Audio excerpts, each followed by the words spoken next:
Why? Tell us. Because it makes me want to buy a pair of Beats, actually. I thought it was a really inspiring little video.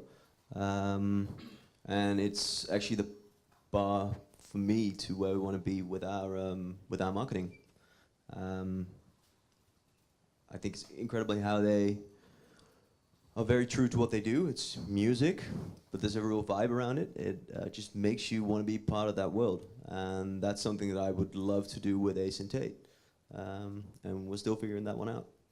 It's a very indirect approach of marketing, the content marketing. Yeah. Is that very different from what you're doing right now? To be completely honest, the success we've had, if you can call it that, has been meer geluk dan wijsheid. Let's be honest. A lot of it is luck. And now we've come to a point that it's not only about we're this fun little company that everyone is kind of enthusiastic about, but we need to also really market our brand and think about that. And this is what I would like to do. This is where we're moving towards. And just to give us a little view, where are your where are the visitors coming from at the moment? I mean, how is your marketing of the website going? Like, what kind of digital channels are you working? So a lot of it comes from Facebook, still. Also, a lot of it is PR. We're doing a PR push now, which actually, the beginning, what you saw, is all part of a PR story. Come up with our first retail experience, inviting international press. So that gives a lot of traffic. And we're growing our Instagram group. Yeah, and the normal channels like search or display, do you? No, not really. We've experienced some with some display. I just doesn't feel right somehow. I can't. It's a gut feeling thing. I just don't think we're there yet.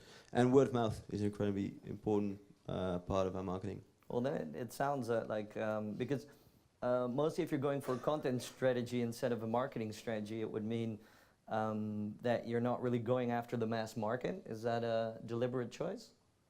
I don't think necessarily. It just depends on how shareable the content is, or what the content is.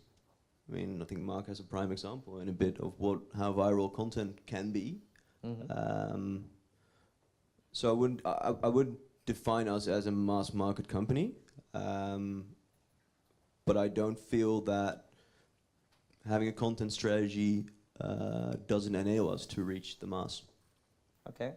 Yeah, could you tell us a bit more of where you guys are heading for? What you made some big plans, I think, for the coming year. What are we gonna see from you guys, marketing wise, and in? Yeah. So what we did is, I don't know if you've noticed that. When you saw my name up there was a logo above it that was different from the logo in the video. It's a slight change. And what we did is basically we overhauled the whole brand. So we just threw out the whole existing identity and redid the whole thing. We've been working on the site a lot, which was supposed to go live last week. Didn't happen. We've changed the photography. We've changed actually the whole identity, the whole way it looks. And now next stop is marketing. So working on a pretty cool content thing around the concept of graduation, which we felt we kind of graduated from a drooling baby to the next kind of learning to walk phase. And we are interviewing and photographing people who've always also graduated by themselves. So for instance, a stylist who used to work at Vogue and didn't get ahead there, and who started by herself and is now one of the most asked stylists in Holland.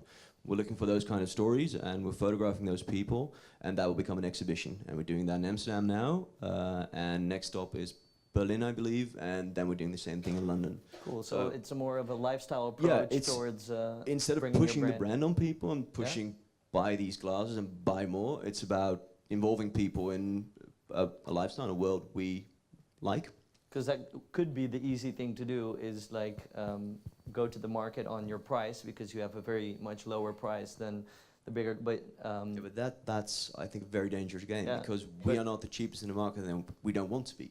So if that would be the prime reason to buy a pair of glasses from us, then, or buy a product, then there's always very vulnerable to people coming up with a cheaper product. Yeah, so it's very cool that you're taking that that approach.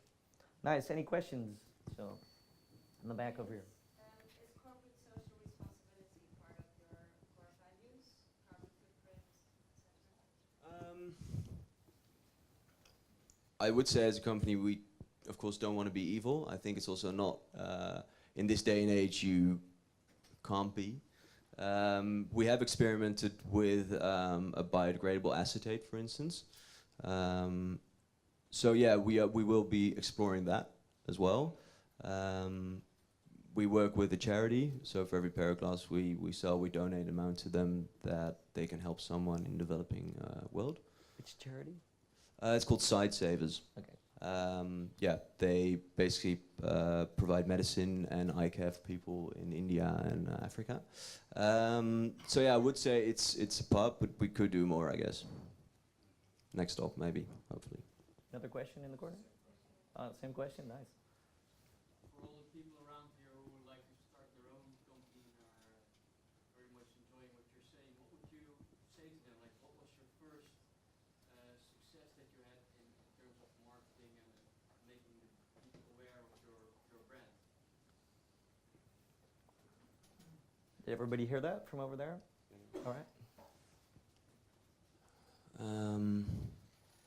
Well, I think I'm not in a position to give advice, but I would say just starting somewhere is always a good start. That's what we did. And exploring your own network, so the people you know are the best marketing tool. I think some people would that's disagree the way that you're to not know. in a point to in a part to give advice, but Well, we're only a year old, so we don't know how this ends. I burned down. nice. Another question?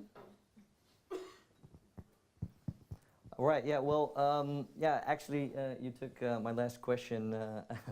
I wanted to ask, with this quick expansion. Well, it does sound like a dream to every entrepreneur, and wanted to ask you for a little less advice and tips for the starting people. I mean, there must be also starting people out here. Is there something you want to leave us with after we? Looking from where we are now, I'm happy that I didn't know everything that was going to happen when I started. I probably wouldn't have done it. But other than that, it's really tons of fun. It's a very wild ride sometimes. I'd say just start. If you have an idea you feel passionate and feel good about, why not try it? I mean, not doing it is the easy way out, I guess. Right? Awesome, great, inspiring, ladies and gentlemen. Please give Mark de Long a big Thank you.